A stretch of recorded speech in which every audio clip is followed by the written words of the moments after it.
like to call this meeting to order. I'd like to welcome everyone to the August 8th, 2016 legislative session. I would ask that each of you turn off your cell phone if you have one, or any devices that will make noise. If you have to take a call, we ask you that you please do it in the hallway. If during the meeting an emergency should arise, please exit the room, make a right-hand turn, go down the stairs. If that exit for some reason is blocked, please make a left and then a right and down the stairs. We thank you for your cooperation. If you need any assistance, please let us know and we'll help you. At this point in time, I'd like to invite Associate Pastor Bill Reed of the Parkway Church of God for the invocation. Dear Heavenly Father, thank you for the opportunity to seek your wisdom and your direction for our city. Thank you for the mayor and the city council. Thank you for those that protect us through the police department and the fire department. Thank you for the men and women that serve our city. Thank you for the citizens of Salisbury that make this such a special place to live. We pray your blessings upon this meeting tonight. Father, we pray your blessings upon Salisbury. With the unrest in our country, we pray for peace and unity. With conflict and disturbances all around us, we pray for harmony and goodwill among us. As the wise man Solomon prayed in Proverbs 24, through skillful and godly wisdom is a house, a life, a home, a family, or a city, built and by understanding is established on a sound and good foundation. And by knowledge shall its chambers of every area be filled with all precious and pleasant riches. A wise man is strong and is better than a strong man, and a man of knowledge increases and strengthens his power. Thank you again, Father, and bless our city. Amen. Amen. Thank you, Pastor. Please rise now and join me in the Pledge of Allegiance to the flag.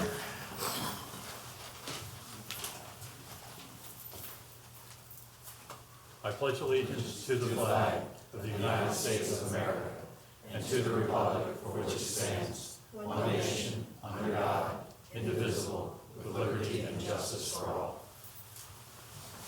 Thank you. Mr. Mayor, I think we have a presentation and a proclamation tonight. Thank you, Mr. President. Council members, ladies and gentlemen. It is both an honor tonight and a bit of a bittersweet moment for me to acknowledge and recognize the service to our community. Turn the mic off. Mic's off. There we go. Yep. I'm going to say that one more time. Why don't you say that one more time? Good evening, Mr. President, Council, ladies and gentlemen. Again, it's an honor and also a bittersweet moment tonight to recognize the service to this city of a man who I had the good fortune of working with, and there are actually quite a few people in the room who have had the good fortune of working with him. I want to start by just acknowledging some of those people in this room who I'm going to give an opportunity to come up in a few minutes.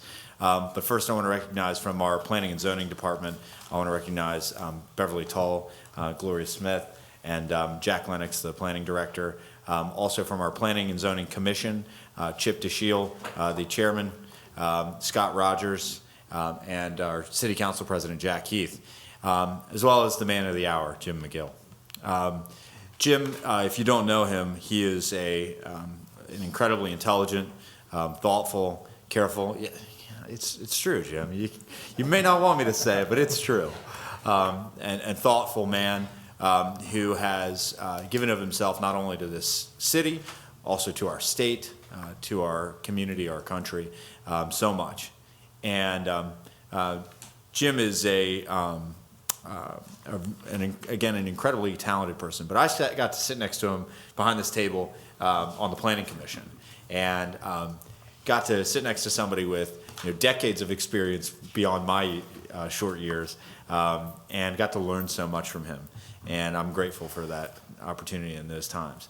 And rest assured, Jim, that our parking minimums are going to either go away or be reduced. We will fight that fight for you. We are going to continue. We'll work on parking maximums. We're going to get that to the planning commission and to city council. I guarantee it. That being said, let me take a minute to read this proclamation, and then I'm going to ask Mr. DeShiel, Chairman DeShiel, to come up. Whereas Jim McGill's career with the Maryland State Highway Administration began in April of 1961, and he went on to become district engineer for the Lower Shore in 1979, responsible for coordinating and implementing the state highway maintenance and construction program for the 4 Lower Shore counties. And whereas Jim McGill served 10 years as district engineer for the Lower Shore, retiring in June of 1989 after 28 years of faithful and dedicated service to the Lower Shore and surrounding areas. And whereas Jim McGill was then appointed in 1991 by the City of Salisbury to serve on the Salisbury-Wycomico Planning and Zoning Commission, the only joint city-county planning commission in the state of Maryland.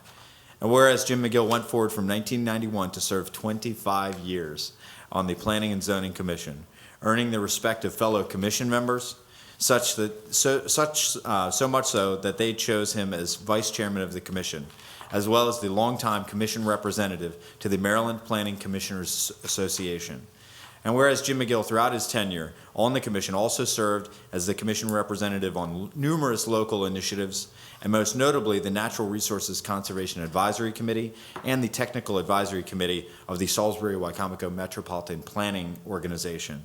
Now, therefore, I, Jacob R. Day, Mayor of the City of Salisbury, do hereby proclaim August 8th as James W. McGill Day in the City of Salisbury, in recognition of more than 50 years of dedicated service and positive contributions to the City of Salisbury, Wycomico County, and the state of Maryland.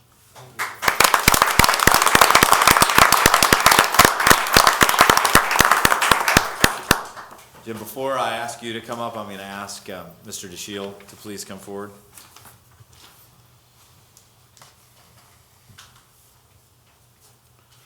Thank you, Mayor. I appreciate that. Members of the City Council, on behalf of the members of the Planning Commission, I want to thank you, Jim, for your 25 years. That's unbelievable. 25 years of faithful and dedicated service as a member of the Salisbury-Wycomico County Planning Commission.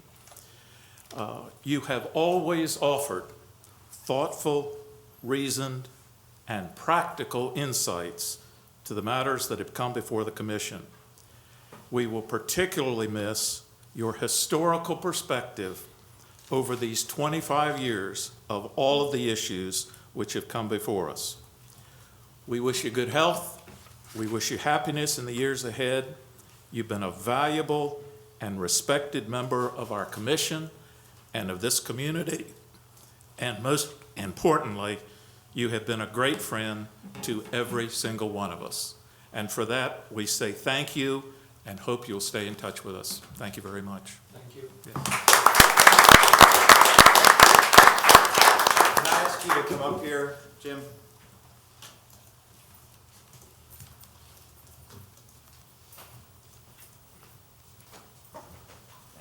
Thank you for everything. Absolutely. Can we get a picture too with the commission members? Do you mind? Absolutely. Scott, do you mind coming up? Jack? Julie, do you mind? Thank you. Here, let's come up.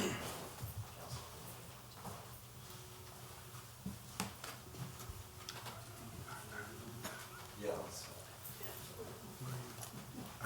If we can get a Pokemon in there somewhere.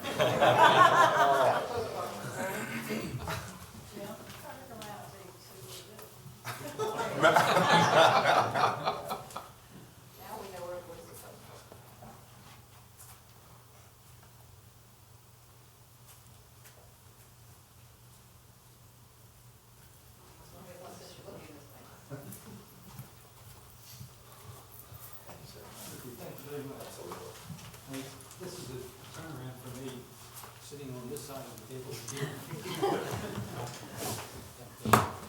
When I was with the highways. You were always on this side. Well, we're glad you had that many years on the other side.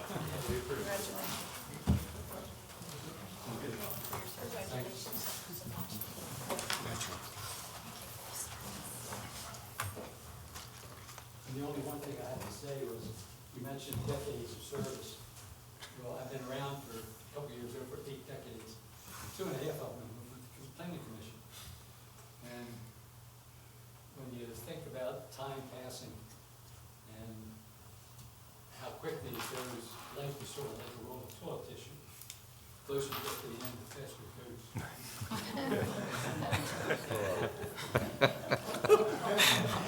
Now I'm gonna have that in my head all day.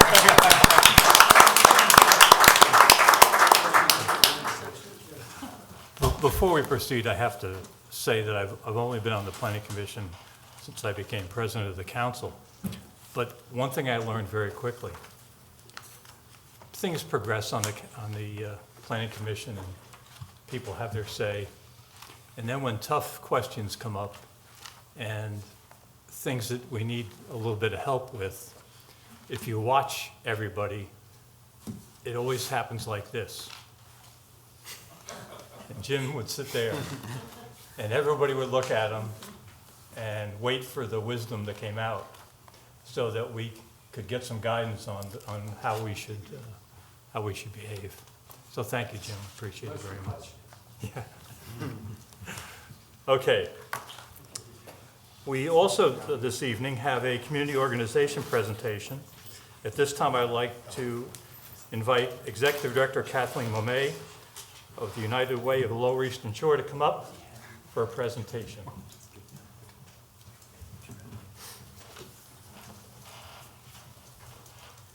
Well, I would first like to say that I think this is an incredible blessing to come before a true community hero, because Jim McGill wears many different hats, and what you may not know is he served as a Red Cross volunteer for over 12 years when I was at the Red Cross. You know, the things that you don't know about the heroes and wonderful people we have in our community, so that is just a delight.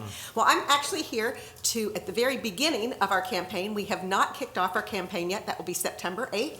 Hopefully, all of our elected officials received your invitations. Salisbury University sponsors that, and the invitation came from Jim Perdue, who always kicks off our campaign. Last year was, again, Hold Our Hearts, an amazing campaign that, because of its success, we were able just now to finalize our funding for 2017 for over 70 different programs, all-time high, and we're getting that close to $1.4 million directly back into our community. So it is just, as I said, it's nice to come and always have good news for you. We feel like we're a partner of yours in many ways in providing leadership for philanthropy and bringing our community together to care for one another. And it really is a true testament when so many thousands of donors give to our local United Way. And we didn't raise over $1 million because we have a lot of people writing us checks with commas in them. I love commas, but the majority of people who give to our United Way are giving a couple dollars out of their paycheck each week.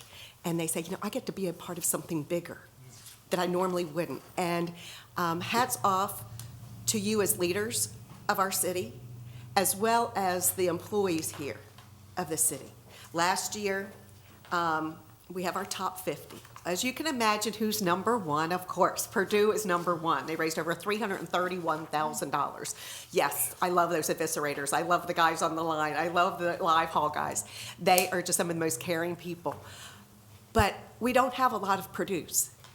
Yes, the hospital's number 2. We have a lot of small and medium-sized employers. So number 1 is Purdue Farms, and number 50 was the insurance market, a small insurance agency. Comparatively small. They raised $6,132. Number 43, City of Salisbury, raising $7,632. Just so you know, Town of Ocean City, not like you're competitive or anything, but the Town of Ocean City employees are number 20. We won't go into numbers there, but they do have 2-digit and a lot different dynamics. But I think what happened last year was there was so much energy. The council here has supported your employee campaign, and I cannot thank you enough for your support to encourage the employees to give. We don't do any pressure whatsoever. Some days we just can't give $1 a week, and that's okay. It's all about giving your employees the opportunity to make a difference. And I'm pleased to say that your council vice president, Laura Mitchell, was at our CEO breakfast last year and was able to hear Dr. Edney speak before over 200 people about a challenge he was putting out. And so he created a challenge to get more docs involved. Not just medical doctors, all kinds of doctors, dentists, everyone. And to take their caring beyond the walls of their medical practices and offices. And that group last year ended up being number 5, raising $52,000. In our annual report, we have a whole page dedicated to those docs. Not all were able to meet the challenge of $1,000. Even some wrote checks for much less, and we still included them because they were a part of something that brought all the docs together. Your councilwoman, how does that pertain to her? She said, I like that idea. So it started as just some talk last year, and now it is official that in your packets, you have received your own official pledge form, Elected Leaders Unite. Isn't that clever?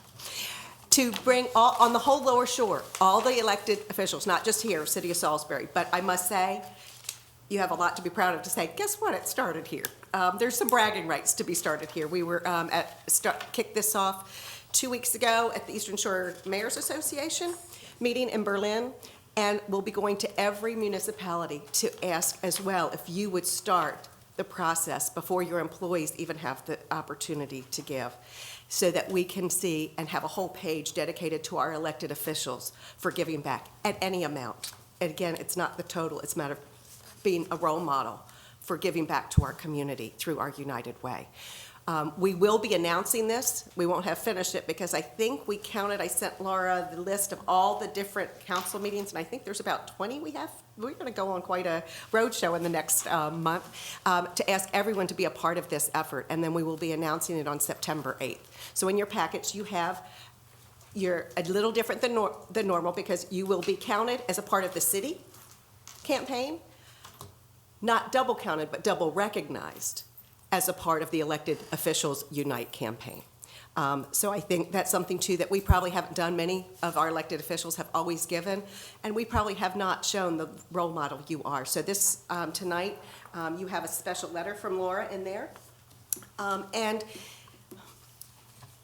to thank you in advance, those 2 words, I say very humbly, we have a very small United Way. 100% of every dollar stays right here. I wish we didn't have waiting lists for some of the programs we have, but I can tell you we do. We need more big brothers and big sisters. We need more mentors. We need more help for people with who are getting hospice care for their families who are underinsured or uninsured. We have to do a better job providing food. Our community is remarkable. I get to see, all the good news when we see people giving and how much they care. And together, we really do make a difference when it comes to philanthropy. It is amazing. We know what we do as a community. All you have to do, I just came from one of the saddest funerals I've ever been to this afternoon for Natalie Ensley. I don't know if you know Natalie, but I encourage everyone to keep their family in your prayers. She was a friend of my 18-year-old son's. And she now is no longer with us at 17, but it was a beautiful example of the goodness of that girl and our community today at Bennett High School, to see hundreds of people who didn't even know the family. That's who we are. We are that kind of community. And this is just another example. And we see it all the time. I get chills when we see how many people volunteer.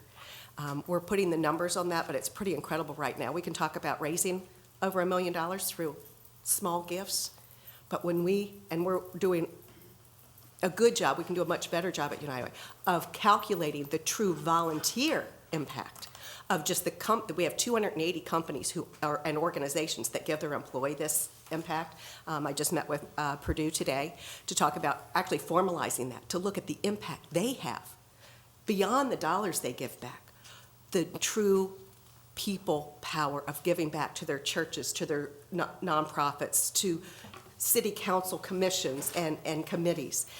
It really is something that we need to measure to show truly, everyone wants a number.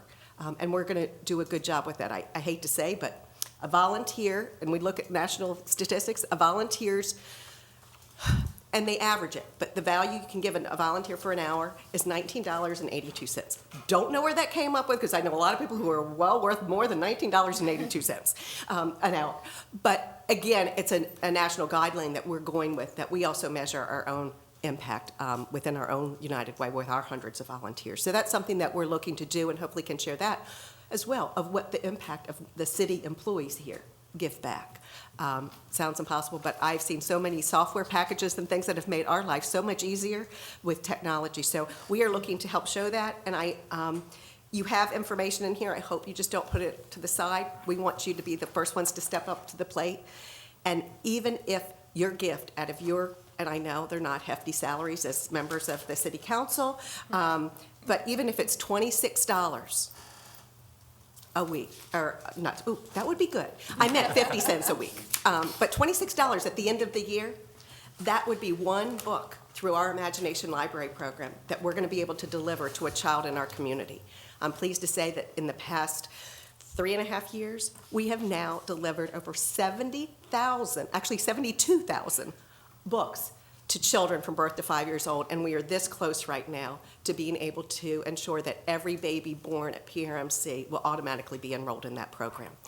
It's a program that works. So that is just one example of how your leadership can impact, and also, I think, be a statement for the employees. We have many city employees who, hardworking, who give dearly for many different reasons, and I can tell you, we work very diligently to be good stewards of their dollars and of your support. So God bless all of you for your leadership, your service to our community, the many hours that you don't get paid for.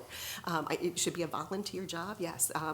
But I do thank you for what you do for our community, and how many meetings and how many nighttime hours you will put in for the people who will never be able to thank you. And I welcome you to be a part of this effort, and hats off to Laura for starting Elected Officials Unite. I think we'll be a prime example as for the whole state and maybe even the country. So with that, thank you. Thank you, Councilman. Thank you, Councilman.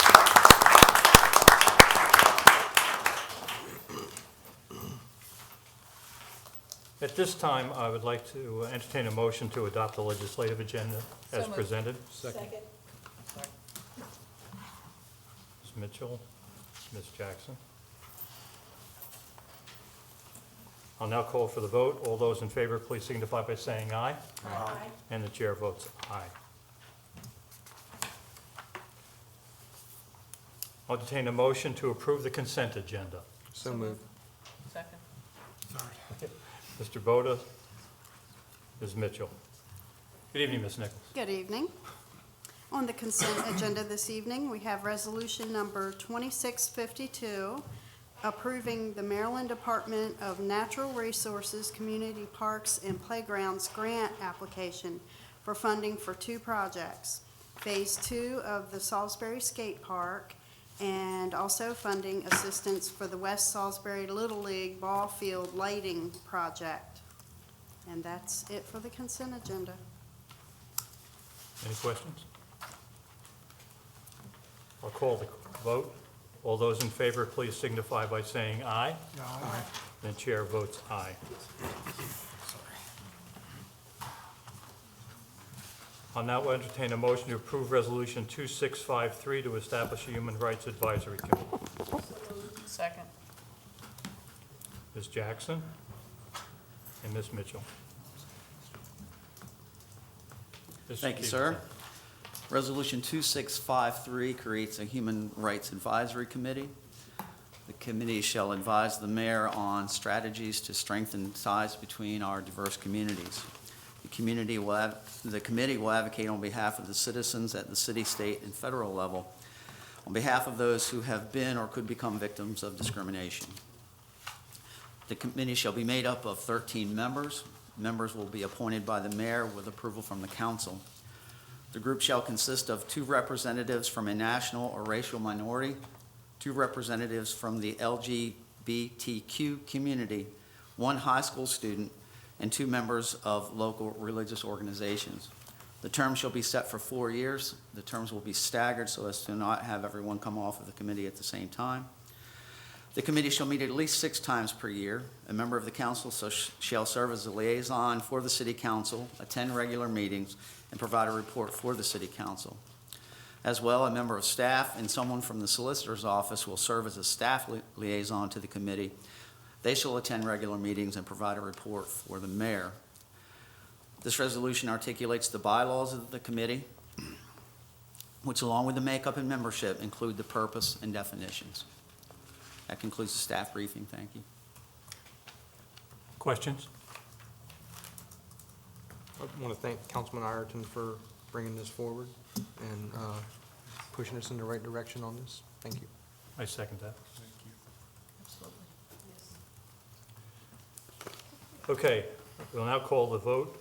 All those in favor of resolution number 2653, please signify by saying aye.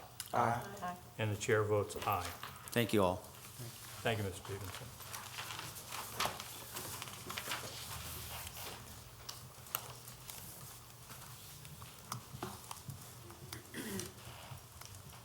I will now ask for a motion and a second to approve the second reading of ordinance number 2393. So moved.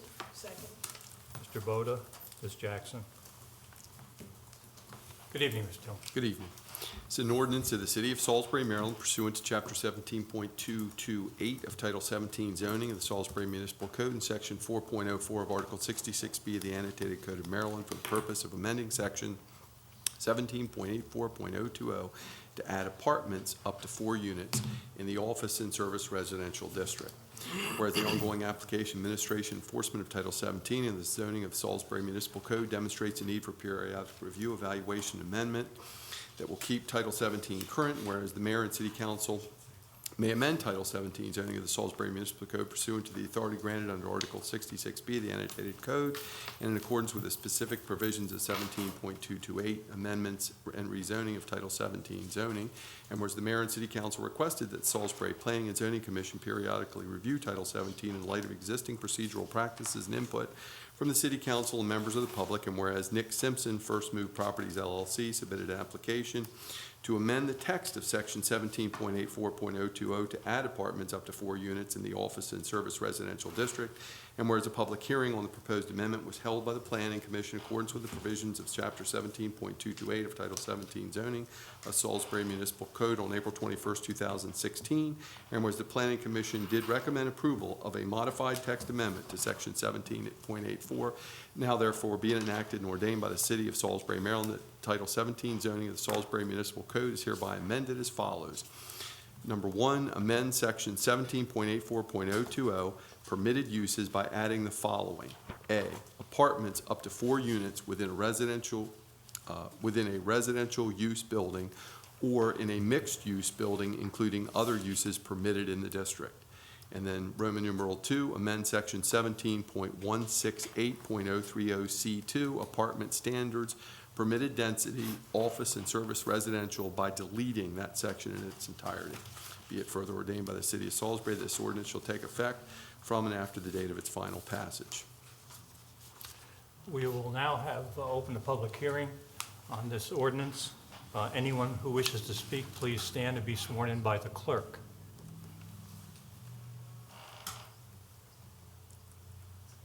Seeing none, I will call for the vote. All those, pardon? Oh, I have to, yes, we'll now close the public hearing. I'll now call for the vote on ordinance number 2393 for the second reading. All those in favor of ordinance 2393, please signify by saying aye. Aye. And the chair votes aye. Thank you. I'll entertain a motion to approve ordinance number 2396 for the second reading. So moved. Ms. Mitchell? Ms. Jackson? Okay. This is an ordinance of the City of Salisbury to designate no and restricted parking zones on a portion of Prince Street between Rogers Street and Spring Avenue, and on Spring Avenue between Prince Street and Bethel Street. Whereas the principal at the Prince Street Elementary School has requested consideration for no and restricted parking zones around the school to facilitate student drop-off and pickup, and whereas on-street vehicular parking adjacent to the school property during student drop-off and pickup could create potentially unsafe condition for buses, vehicles in the travel lanes and students, and whereas it is beneficial to improve the street traffic flow by creating a parent drop-off queue line along Prince Street, and whereas the Public Works Department recommends designated a no parking zone between the side entrance to the school and the car drop-off entrance on the south side of Prince Street to create a car drop-off queue lane, and whereas the Public Works Department recommends restricting the timing of parking on a portion of the south side of Prince Street along the school property between the car drop-off entrance and the Spring Avenue to disallow parking Monday through Friday between 7 a.m. and 8:30 p.m. and 1:30 to 3 p.m. And whereas the Public Works Department recommends restricting the timing of parking on the west side of Spring Avenue between Prince Street and Bethel Street to disallow parking Monday through Friday between 7 to 8:30 a.m. and 1:30 to 3 p.m. Now therefore be it ordained by the City Council of the City of Salisbury, Maryland, to designate restricted parking zones on Prince Street and Spring Avenue as shown on the attached Exhibit A. And there's a diagram showing the areas affected. Any questions or comments? Hearing none, I'll call for the vote. All those in favor to approve ordinance number 2396, please signify by saying aye. Aye. And the chair votes aye. I'll entertain a motion to approve ordinance number 2397 for the first reading. So moved. Second. Ms. Jackson, Mr. Ireton, was that? Mr. Boda? I don't know who it was. We can give it to Jim. Mr. Ireton, okay. Second. Mr. Tillman. All right. Let me begin by saying what you have in front of you today in the packet is a little more complicated than it has to be. What you're looking at there is a red line version that we used in the work session, and it actually shows changes that were made previously, and the point of this ordinance is to clean up the prior ordinance. So between now and the next reading, I'm going to get rid of a lot of that stuff that was taken out last time that's just there for your information. But, I mean, anyway, it's an ordinance of the City of Salisbury amending sections 18.11.020 of Chapter 8.11 of the Fire Prevention Code, 15.04.010 of Chapter 15.04 Building Code, 15.12.020 of Chapter 15.12 Electrical Standards, and 15.24.040 of Chapter 15.24 Housing Standards.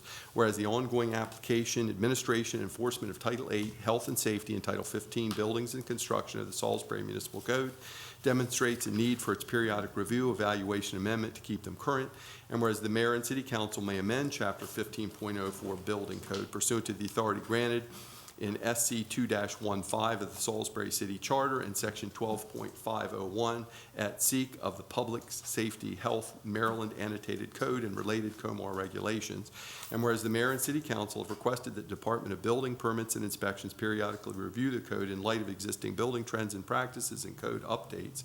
And whereas the Department of Building Permits and Inspection does recommend approval of the proposed code changes, now therefore be enacted and ordained by the Council of the City of Salisbury, Maryland, that sections 18.11.020 of Chapter 8.11 of the Fire Prevention Code, 15.04.010 and 15.04020 of Chapter 15.04 Building Code, 15.12.020 of Chapter 15.12 of the Electrical Standards, 15.24.040 of Chapter 15.24 Housing Standards be amended as follows.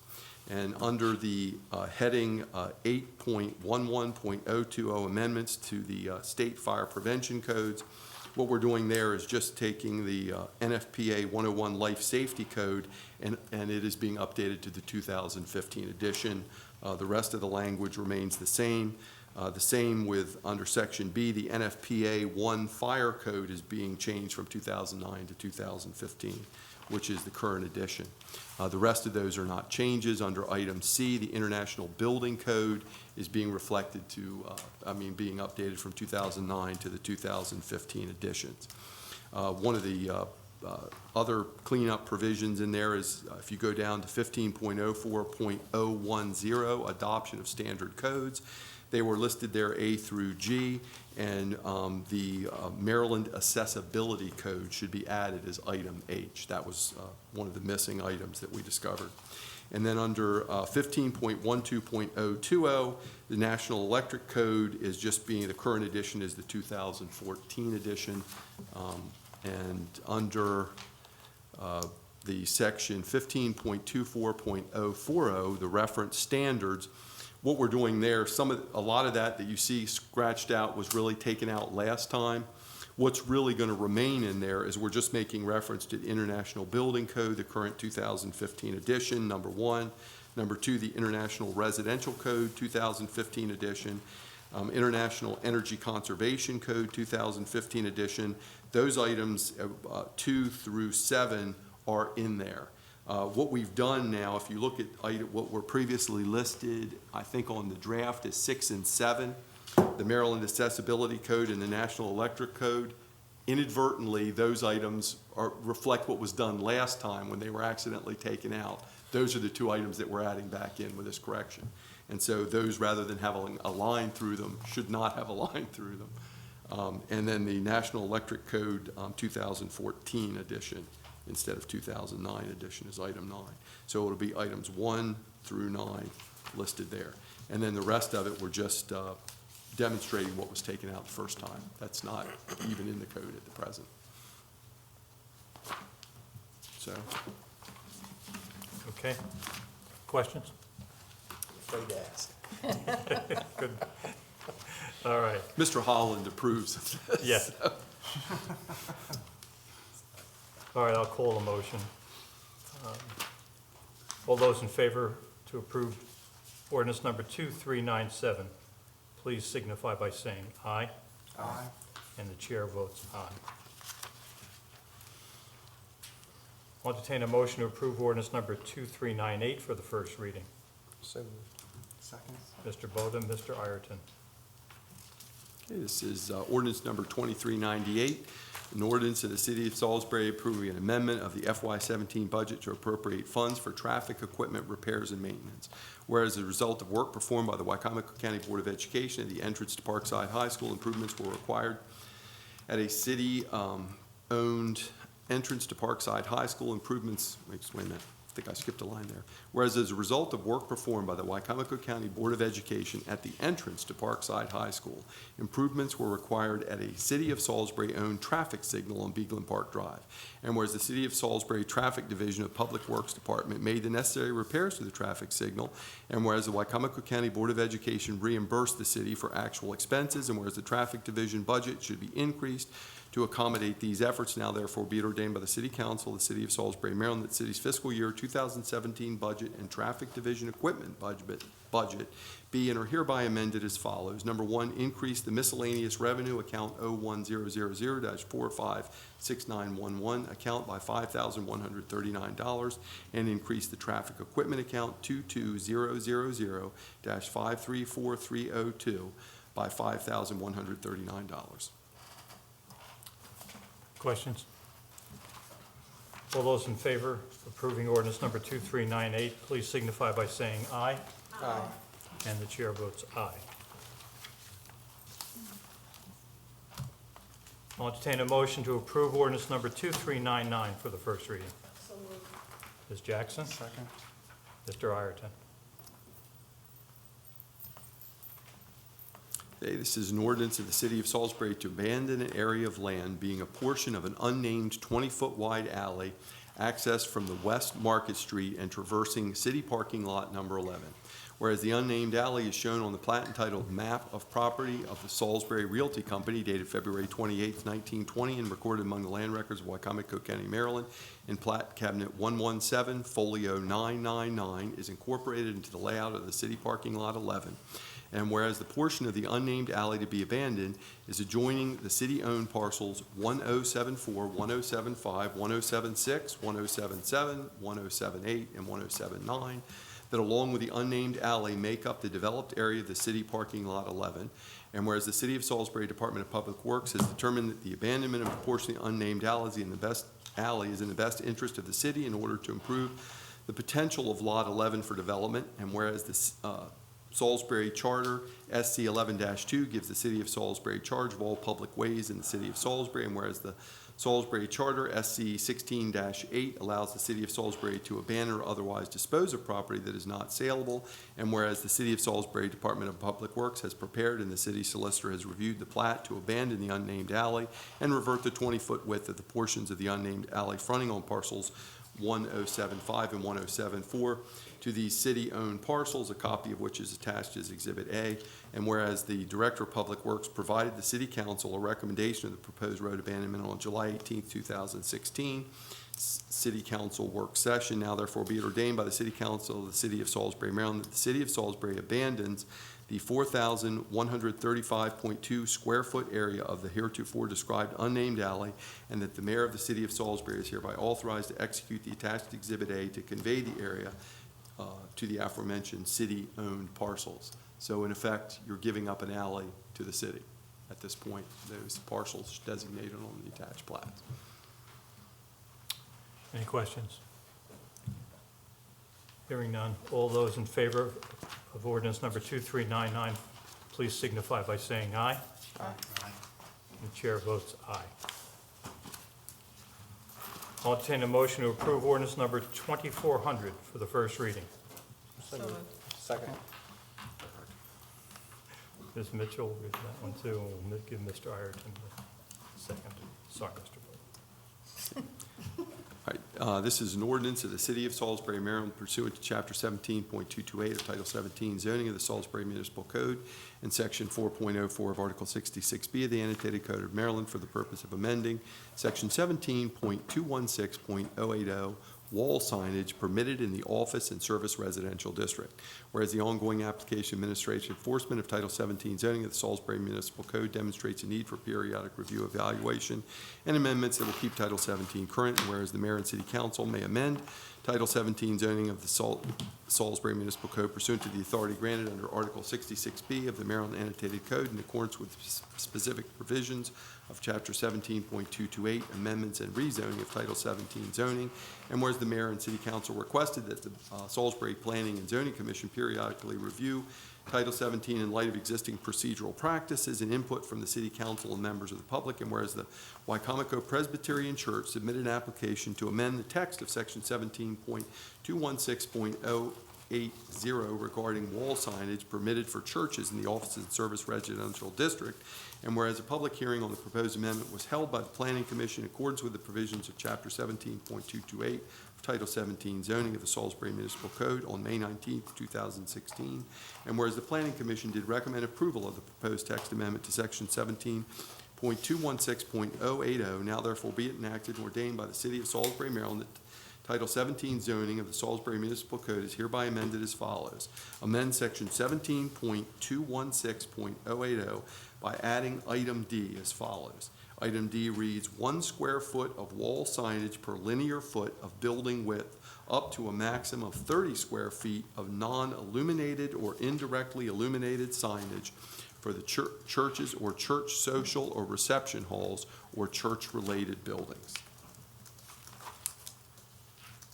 Any questions? Hearing none. All those in favor of ordinance number 2400, please signify by saying aye. Aye. Chair votes aye. Thank you, Mr. Tillman. Mr. Mayor, any comments? Anything for the good of the order? I would just like to thank Mrs. Mitchell for covering for me while I was on vacation and doing a wonderful job. I'll trade you next time. No, I'll take the vacation. All right. Since there are no other comments, we are adjourned. April, can I call you tomorrow?